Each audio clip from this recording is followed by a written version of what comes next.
പ്രധാനമന്ത്രി തൊഴിൽദായക പദ്ധതിയുടെ പേരിൽ കൊല്ലത്ത് വൻ തട്ടിപ്പ്. 10 ദിവസത്തിനുള്ളിൽ ഈടില്ലാതെ 10 ലക്ഷം രൂപ വാഗ്ദാനം ചെയ്താണ് തട്ടിപ്പ്. ലോൺ പാസ്സാക്കണമെങ്കിൽ ഗുണഭോക്തൃ വിഹിതം എന്ന പേരിൽ 23,000 രൂപ നൽകണം. തട്ടിപ്പ് നടത്തുന്ന യുവതികളോട് പണം തിരികെ ആവശ്യപ്പെട്ടിട്ടും നൽകുന്നില്ല എന്ന് പരാതി വരുന്നു. സംഭവത്തിന്റെ ദൃശ്യങ്ങൾ ന്യൂസ് മലയാളത്തിന് കിട്ടി. ആദ്യം ഒരു ഗ്രൂപ്പിൽ ഒറ്റയ്ക്കുള്ള ലോൺ എന്ന് പറഞ്ഞ് 10 ലക്ഷം രൂപ വീതം ഒരാൾക്ക് എടുത്തു തരാമെന്ന് പറഞ്ഞിട്ട് 23,500 വെച്ച് ചോദിച്ചു. അത് പ്രോസസ്സിംഗ് ഫീസാണെന്ന് പറഞ്ഞിട്ടാണ് ഞങ്ങളുടെ അടുത്ത് അത് പൈസ ചോദിച്ചത്. അത് കഴിഞ്ഞിട്ട് ഗ്രൂപ്പായിട്ട് എടുക്കുകയാണെന്നുണ്ടെങ്കിൽ കുറച്ചുകൂടി പെട്ടെന്ന് എടുക്കാനും പറ്റും, കുറച്ച് നിങ്ങൾക്ക് അധികം പൈസ കിട്ടുമെന്ന് പറഞ്ഞുകൊണ്ടാണ് ബാക്കിയുള്ള ആൾക്കാരെയും കൂടി ഇതിനകത്ത് ആഡ് ചെയ്യുന്നത്. ആദ്യം ഞങ്ങളുടെ ബന്ധുക്കൾ മാത്രം ആഡ് ചെയ്ത്, അത് കഴിഞ്ഞിട്ട് എൻ്റെ ഒരു സുഹൃത്തിനെയും കൂടെ ആഡ് ചെയ്തു. ഒരു 7 പേരെ ഞങ്ങൾ കൊടുത്തു. അപ്പോൾ 70 ലക്ഷം രൂപ കിട്ടുമെന്ന് പറഞ്ഞിട്ട് 76 ലക്ഷം രൂപയുടെ ഒരു ഇമെയിലൊക്കെ എനിക്ക് വന്നിട്ടുണ്ടായിരുന്നു PMEGBയുടെ പേരിൽ. ഞങ്ങളത് പറ്റത്തില്ല എന്ന് പറഞ്ഞപ്പോഴത്തേക്ക് ഞങ്ങളുടെ പറഞ്ഞെങ്കിൽ നിങ്ങളുടെ പൈസ ക്യാൻസലാക്കുകയാണ്, നിങ്ങളുടെ പൈസ തിരിച്ച് കിട്ടും, പക്ഷേ അത് ഞങ്ങൾ പറയുന്ന സമയത്ത് തിരിച്ച് കിട്ടും എന്നൊക്കെ പറഞ്ഞിട്ട് വല്ലാതെ ചൂടാവുകയൊക്കെ ചെയ്തപ്പോൾ ഞങ്ങൾ പേടിച്ചിട്ട് തന്നെയാണ് രണ്ടാമത് ആളിനെയും ചേർത്ത് കൊടുത്തത്. ഇത് ഒരു 20 പേരോളം ഞങ്ങൾ മൊത്തം പൈസ കൊടുത്തിട്ടുണ്ട്. ഒരാൾക്ക് 50,000 രൂപ വെച്ച് നഷ്ടപ്പെട്ടിട്ടുണ്ട്. ഇരിക്കുന്നത് അവർ പറയുന്നത് ഞങ്ങൾ നാട്ടുകാരെ പറ്റിച്ച് തിന്നെയാണ്, ഞങ്ങൾ അവരെ പറ്റിച്ചുകൊണ്ട് പോയി കള്ളികളെന്ന് പറഞ്ഞിട്ട് അവർ ഞങ്ങൾ ആക്ഷേപം പറയുകയാണ്. ഇതിനിടയ്ക്ക് വെച്ചിട്ട് ഇന്ന് രാവിലെ എൻ്റെ കൂടെ പൈസ കൊടുത്ത് ആദ്യത്തെ പ്രാവശ്യം കൊടുത്ത എൻ്റെ ഒരു സുഹൃത്തിനെ വിളിച്ചിട്ട് ഭീഷണിപ്പെടുത്തുകയാണ് ഉണ്ടായത്. നിങ്ങളുടെ പേരിൽ ഞാൻ കൊണ്ടുവന്ന് കേസ് കൊടുക്കും, നിങ്ങൾ എന്തിനാണ് കേസ് കൊടുത്തത്, നിങ്ങൾ എന്തിനാണ് നിങ്ങളുടെ പേര് അതിനകത്ത് വെച്ച് എന്തിനാണ്, നിങ്ങൾ ഈ ലോണിനകത്ത് ഇല്ലാത്തവരാണല്ലോ എന്ന്. പക്ഷേ അതേ ആൾ ആദ്യം മുതൽ ലോണിനകത്തുള്ള ആളാണ്. വിളിച്ചിട്ട് ഭീഷണിപ്പെടുത്തുകയാണ് അവരെ പേര് കൊണ്ടുവന്ന് കേസ് കൊടുക്കുന്നു വെച്ചിട്ട്. എന്നിട്ട് അവർ ഞങ്ങളെ വിളിച്ചിട്ട് ഞങ്ങളുടെ അടുത്ത് കിടന്ന് ചൂടാവുകയും ദേഷ്യപ്പെടുകയും സങ്കടപ്പെടുകയൊക്കെ ചെയ്യുക. 30 വർഷം കൊണ്ട് ഞങ്ങൾക്ക് വാടകയ്ക്ക് താമസിക്കുന്നവരാണ് ഞങ്ങൾ. എൻ്റെ മോന് സുഖമില്ലാത്ത ഹാർട്ടിൻ്റെ അസുഖമുള്ള, അങ്ങനെ എൻ്റെ അമ്മ കിടപ്പരോഗി, അങ്ങനെ പല പല പ്രശ്നങ്ങളുണ്ട്. നമുക്ക് ബാധ്യതയും കാര്യങ്ങളുമൊക്കെ ഉണ്ട്. അപ്പോൾ ഒരു തൊഴിൽ ചെയ്യാമല്ലോ, അപ്പം ബാധ്യതകൾ തീരും, 5 സെൻറ്റ് വസ്തു മേടിക്കാം എന്ന് കരുതിയാണ് ഞങ്ങൾ അവർക്ക് രേഖയൊന്നും വേണ്ടെന്ന് പറഞ്ഞപ്പോൾ ഇതിനകത്ത് ചെന്ന് വീണത്. പുറത്തുനിന്ന് എല്ലാവരെയും ഞങ്ങൾ 4 പേരൊഴിച്ച് ബാക്കി എല്ലാം 16 പേരുടെ പൈസയും പുറത്തുള്ള കൊച്ചുങ്ങളാണ്. അപ്പം അവർക്കത് കിട്ടിയില്ലെങ്കിൽ നമുക്കത് വിഷയമായിട്ടാണ് ഞങ്ങൾ വീണ്ടും രണ്ടാമത് മോനെ കൊണ്ട് ആളിനെ ചേർത്ത് കൊടുത്തത്. ഞങ്ങൾ തിരുവനന്തപുരത്ത് കൊണ്ടുപോയി പരാതി കൊടുത്ത്, കൊല്ലത്ത് പരാതി കൊടുത്ത്, ചാത്തന്നൂർ പരാതി കൊടുത്ത്, ചാത്തന്നൂർ എല്ലാവരെയും മൊഴിയെടുത്ത് കേസെടുത്ത്. പക്ഷേ ഒരു പ്രാവശ്യം പോലും അവരെയൊന്നും വിളിച്ച് സംസാരിച്ചിട്ടില്ല. എന്താണെങ്കിലും ഒന്ന് വിളിച്ച് സംസാരിക്കണ്ടേ, അതുപോലും ചെയ്തിട്ടില്ല. എന്താ അവർ വരാത്തതെന്ന് എനിക്കറിയില്ല. ഇതുവരെ ഒരു നിയമമല്ല, 1 മാസവും 10 ദിവസമായിരുന്നു ഞങ്ങൾ കേസ് കൊടുത്തിട്ട്. ഒരിടത്തുനിന്നും ഒരു പ്രതികരണവും ഞങ്ങൾക്ക് ഉണ്ടായിട്ടില്ല. അവരുടെ തീരുമാനം ഞാൻ രാഹുലിനെ പറഞ്ഞപ്പോൾ ഞാൻ അവരോട് പറഞ്ഞു, അവർ എന്നോട് പറഞ്ഞ ഒറ്റ തീരുമാനം ചെയ്യുമ്പോൾ നിങ്ങളോട് ഞാൻ പറയുന്നു, വെയിറ്റ് ചെയ്താൽ കാര്യം നടക്കും. എങ്ങനെ വെയിറ്റ്? എത്ര ദിവസം വെയിറ്റ്? എന്തോ വെയിറ്റ് എന്ന് പറ. അതെന്താ പറയാത്ത നീ? വെയിറ്റ് എന്തോന്ന് പറ. എത്ര ദിവസം വെയിറ്റ് ചെയ്യണം? എന്തോ നീ പറഞ്ഞേ? പിന്നെ അവൾ അത് പറഞ്ഞിരിക്കാം, വെയിറ്റ് ചെയ്തേ പറ്റുള്ളൂ. അത് എന്ത് വർത്താനോ അത്? നിനക്ക് വേറൊന്നും പറയാനില്ലയോ? വെയിറ്റ് ചെയ്താൽ മതി. എത്ര ദിവസം പറ്റണം നീ ആലോചിക്കുക. 1 മാസം പറയണോ, ഒരാഴ്ച പറയണോ, 10 ദിവസം പറയണോ? രാവിലെ 2 ദിവസം പറയുന്നിട്ട് എനിക്ക് ആലോചിക്കേണ്ട ഒരു ആവശ്യവും എന്നാ കറക്റ്റായിട്ട് പറ. അപ്പൊ തുറന്ന് കാര്യം പറയുന്നിട്ട് ഞങ്ങൾക്ക് എന്തെങ്കിലും ചെയ്യാൻ പറ്റുമോ? ആന്റിയുടെ തീരുമാനം എനിക്ക് എന്തെങ്കിലും ചെയ്യാൻ പറ്റും? എന്റെ ഇടയ്ക്ക് ഇനി ലോൺ വേണമെന്ന് വെച്ചാൽ ഞാൻ ഭയങ്കര പ്രശ്നം ഇപ്പൊ ഉണ്ടാക്കും. സർവമാന ജനങ്ങളെ എവിടെ വിളിക്കും? നിനക്ക് ലോണിനല്ലേ നിന്റെ പുറമെ നടന്ന് പണം തന്നത്? പിന്നെ നീ വേണോന്ന് വെച്ചാൽ എന്ത് ഉദ്ദേശത്തിലാണ്? പണത്തെ ലോൺ മേടിച്ച് പണത്തിനെടുത്ത് എന്റെ മോനെ ഇവിടെ ചെയ്യും, ഇവിടെ ചെയ്യും, പുറത്ത്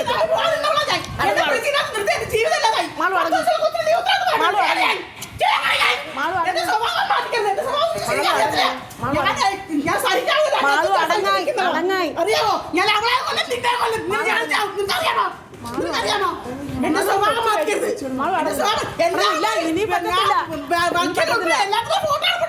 എല്ലാവരും ഇവിടെ വിളിക്കാം. എല്ലാവരും കൊടുക്കും. അടങ്ങ്. ലോൺ വേണോ? എന്ത് ഉദ്ദേശത്തിലാണ് ചോദിക്കും? ഞങ്ങൾ പണം തന്നെ ലോൺ വേണോന്ന് ഞങ്ങളെ ഇവിടം വരെ നിങ്ങൾ കൊണ്ട് എത്തിച്ച് നിങ്ങൾ പറഞ്ഞ ഞങ്ങൾ കേട്ടിട്ട്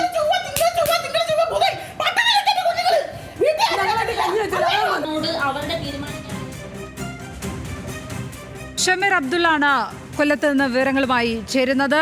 ഷമീർ, ഈ തൊഴിൽദായക പദ്ധതിയുടെ പേരിൽ, പ്രധാനമന്ത്രി തൊഴിൽദായക പദ്ധതിയുടെ പേരിൽ ആരാണ് ഈ തട്ടിപ്പ് അവിടെ നടത്തിയിരിക്കുന്നത്?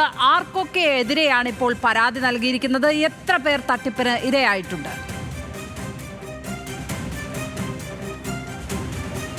ലക്ഷ്മി പത്മ, തഴുത്തല സ്വദേശികളായ രമ്യ, അനീഷ എന്നീ 2 യുവതികളാണ് ഈ തട്ടിപ്പ് ഇപ്പോഴും തുടരുന്നത്. ഇതിൽ ഏറ്റവും പ്രധാനപ്പെട്ട കാര്യം, ഇവർക്കെതിരെ ചാത്തന്നൂർ പോലീസ് ഒരു FIR രേഖപ്പെടുത്തിയിട്ടുണ്ട് ചീറ്റിങ്ങിന്.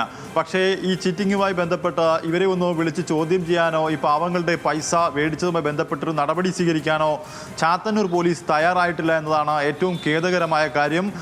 ഇപ്പോഴും ഇവർ ഈ കൊല്ലം സിവിൽ സ്റ്റേഷൻ കേന്ദ്രീകരിച്ച് ഈ തട്ടിപ്പ് നടത്തുന്നു.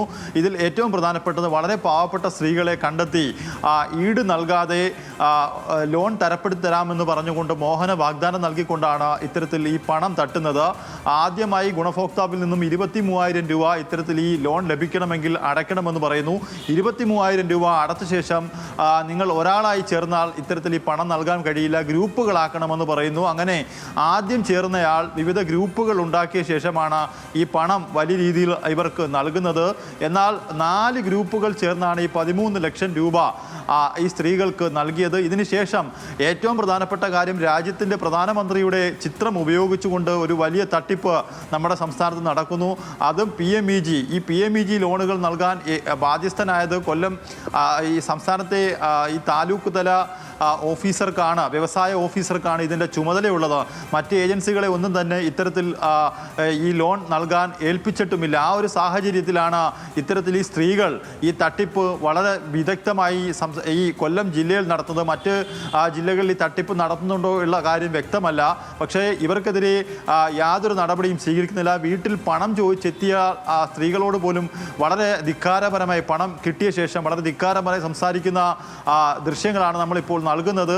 ഈ പ്രസന്നകുമാരി, നമുക്ക് അല്പം മുമ്പ് സൗണ്ട് ബൈറ്റ് നൽകിയ പ്രസന്നകുമാരി കുവൈറ്റിൽ ജോലിക്കാരിയായിരുന്നു. കുവൈറ്റിൽ ജോലി ചെയ്തുകൊണ്ടിരിക്കുന്നവർ നാട്ടിൽ വരുമ്പോഴാണ് നാട്ടിലൊരു കാറ്ററിംഗ് യൂണിറ്റ് സ്ഥാപിക്കുന്നതുമായി ബന്ധപ്പെട്ട് നിങ്ങൾക്ക് ലോൺ തരാം, ഇനി നിങ്ങൾ കുവൈറ്റിലേക്ക് പോകണ്ട എന്ന് പറഞ്ഞുകൊണ്ട് ആ സ്ത്രീയുടെ ഒരു തൊഴിൽ നഷ്ടപ്പെടുത്തി അവർ ഇവിടെ പണം ഇവർക്ക് നൽകുകയും ഇവരുടെ ബന്ധുക്കളെയും സുഹൃത്തുക്കളെയും ഒക്കെ തന്നെ ഗ്രൂപ്പുകളായി ആഡ് ചെയ്ത് പണം നൽകുകയും ചെയ്തു. പക്ഷേ ഈ പണം കൊടുക്കുക മാത്രമല്ല, ഇത് വലിയൊരു തട്ടിപ്പാണ്. പിന്നീട് പ്രധാനമന്ത്രിയുടെ ചിത്രം പതിച്ച ഒരു ടോക്കൺ ബാങ്കിൽ കൊണ്ട് നൽകണം. ആ ഫോട്ടോ രണ്ടുപേരും ഈ പണം നൽകിയവരെല്ലാം ഗ്രൂപ്പായി നിന്ന് ഫോട്ടോ എടുക്കണം. അങ്ങനെ വിവിധ തരം തട്ടിപ്പുകളുടെ ഒരു വലിയ ശൃംഖല ഇവർ ഉണ്ടാക്കിയിട്ടുണ്ട്. അതുപോലെ ഇവരെ കൊല്ലം ജില്ലാ കളക്ടറേറ്റിലേക്ക് എത്തിച്ച ആ ജില്ലാ വ്യവസായ ഓഫീസറുമായി നിങ്ങൾക്ക് സംസാരിക്കാൻ അവസരമുണ്ട്, ഞങ്ങൾ നൽകുന്ന ലോൺ ശരിയാണെന്ന് വാദിച്ചെടുക്കാൻ ഇവരെ അവിടുത്തെ വെയിറ്റിംഗ് ഏരിയയിൽ കൊണ്ട് രാവിലെ 9 മണി മുതൽ വൈകിട്ട് 5 മണി വരെ കാത്തിരുത്തിയ ശേഷം വ്യവസായ ഓഫീസറുമായി കൂടിക്കാഴ്ച നടത്താൻ കഴിയില്ല എന്ന് പറഞ്ഞയച്ചു. അങ്ങനെ 1 വർഷമായി ഈ തട്ടിപ്പ് തുടരുന്നു. പോലീസ് സ്റ്റേഷനിൽ FIR ഉണ്ട്. FIRൻ്റെ പുറത്ത് യാതൊരു നടപടിയും ഇവർക്കെതിരെ സ്വീകരിക്കുന്നില്ല. ഈ സ്ത്രീകൾ ഇപ്പോഴും കൊല്ലം സിവിൽ സ്റ്റേഷൻ കേന്ദ്രീകരിച്ച് പലയിടങ്ങളിലായും വളരെ സാധാരണക്കാരായ സ്ത്രീകളുടെ ദാരിദ്ര്യം ചൂഷണം ചെയ്തുകൊണ്ട് അവരിൽ നിന്ന് പണം സ്വീകരിച്ച ശേഷം പണം തിരിച്ചു കൊടുക്കാത്തൊരു സാഹചര്യം. നമുക്ക് അവരുടെ പേരുകൾ പറയുന്നതിന് യാതൊരു ബുദ്ധിമുട്ടുമില്ല. ഈ സ്ത്രീകൾക്കെതിരെ അടിയന്തര നടപടി സ്വീകരിച്ചില്ലെങ്കിൽ അതും രാജ്യത്തെ പ്രധാനമന്ത്രിയുടെ പേരിൽ നടത്തുന്ന ഒരു തട്ടിപ്പിന് പോലീസ് FIR ഇട്ടിട്ട് എന്തുകൊണ്ട് ഇവരെ പിടികൂടുന്നില്ല എന്നൊരു ചോദ്യമാണ് ഈ തട്ടിപ്പിന് ഇരയായവർ ചോദിക്കുന്നത്. എന്തായാലും 2 സ്ത്രീകളുടെ പ്രതികരണമാണ് ഇപ്പോൾ ലഭ്യമായത്. കൂടുതൽ സ്ത്രീകൾ ഈ തട്ടിപ്പിന് ഇരയായിട്ടുണ്ട്. പലരും ഭൂമിക്ക് അഡ്വാൻസ് കൊടുത്ത ആളുകളുണ്ട്, കടം വാങ്ങിപ്പോലും അഡ്വാൻസ് കൊടുത്ത ആളുകളുണ്ട്. അവർക്ക് പോലും കയ്യിലിരുന്ന പണം അങ്ങോട്ട് നൽകിയവരാണ് കൂടുതൽ പേരും. എന്നിട്ട് പോലും ഈ പണം തിരികെ നൽകാനോ ഈ ബ്രൗഷർ, അതുപോലെ ചെക്ക് ലീഫുകളുണ്ട്, അതുപോലെ എഗ്രിമെൻറ്റുകളുണ്ട്, പ്രധാനമന്ത്രിയുടെ പേരിൽ ബ്രൗഷറുകളുണ്ട്. ഇത്രയും തെളിവുകൾ സമൂഹത്തിന് മുന്നിൽ ഉള്ളപ്പോഴാണ് പോലീസ് ഒരു ചീറ്റിംഗ് കേസ് മാത്രം എടുത്തുകൊണ്ട് ഇതിനെ വളരെ നിസ്സാരവൽക്കരിച്ചുകൊണ്ട് പോകുന്നത്. എന്തായാലും ഇവരെ അടിയന്തരമായി പിടികൂടണം. പോലീസിൻ്റെ കൺമുന്നിൽ തന്നെ ഈ തട്ടിപ്പ് ഇപ്പോഴും കൊല്ലത്ത് നിർബാധം തുടരുകയാണ്. ലക്ഷ്മി പത്മ. ഷമീർ അബ്ദുള്ളാണ് വിവരങ്ങൾ പങ്കുവച്ചത് ഇപ്പോൾ കൊല്ലത്ത് നിന്ന്.